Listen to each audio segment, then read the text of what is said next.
Takk skal du ha, president. Forslaget som lagt frem fra Fremskrittspartiet om en utvidet og bindende investeringsplan for norsk jernbane et forslag som det all grunn til både å vie oppmerksomhet og debattere. Samferdselspolitikken og jernbanepolitikken et viktig virkemiddel for å oppnå andre overordnede samfunnsmål. Og komiteen har vært samlet om å understreke at alle mennesker har et grunnleggende behov for frihet, livskvalitet og en sikker og trygg hverdag. Bedriftene ønsker best mulige forutsetninger for sine produkter og tjenester, og vi andre skal på arbeid. Disse grunnleggende behovene gjør at det nødvendig å tilrettelegge for en rask, effektiv og sikker transport av både personer og gods. Og vi har også i komiteen understreket og uttrykt på det sterkeste at alle ulykker knyttet til tog og togoverganger en tragedie for alle involverte og sånn sett sterkt uheldig. Så prioritet nummer 1 innenfor jernbanedrift, det skal alltid være sikkerhet. Jeg skal bare kort omtale også at stortingsmelding nummer 16, Nasjonal transportplan for 2010-2019, gir en solid oversikt over planlagte infrastrukturprosjekter i kommende 10-årsperiode. Problemet at den ikke forpliktende og forutsigbar. Komiteens flertall, medlemmene fra Fremskrittspartiet, Høyre og Kristelig Folkeparti, påpeker også at det en vesentlig svakhet nettopp ved transportplanen, at den ikke forpliktende og ikke forutsigbar, og finner det uheldig at regjeringen allerede i første år av planperioden ligger etter ambisjonene med 2,3 milliarder. Problemene og manglene innenfor norsk jernbane har over mange år blitt så alvorlige og omfattende at det behov for en betydelig nytenkning og nye løsninger når det gjelder det å sikre jernbane og sikre at vi har en jernbane med livets rett også for fremtiden.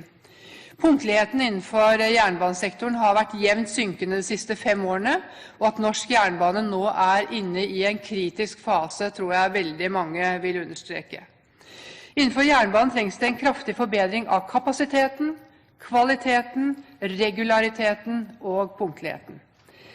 Ulike aktører innenfor jernbanesektoren peker på et stort behov for økte bevilgninger, mer forutsigbarhet i finansieringen, og at utbyggingen av jernbanespor og traseer kan bygges med betydelig raskere investeringstakt enn det som tilfellet i dag. Komiteens flertall, Høyre, Fremskrittspartiet og Kristelig Folkeparti, mener at dagens kritiske jernbanetilstand tydelig viser nødvendigheten av å revurdere dagens finansieringsordninger for utbygging av jernbane, både med tanke på nytte-kost-analyser, nedskrivningsregler og lønnsomhetskrav. Det viktig å få orden på norsk jernbane gjennom vedlikehold og utbygging, uavhengig av hvem som gjennomfører jobben, og uavhengig av hvem som finansierer utbygging eller vedlikehold. Slik sett tenker nye finansieringsordninger. Det må gjøres en vurdering i alle nye større prosjekter av hva som den mest hensiktsmessige organisasjons- og finansieringsløsning for prosjektet.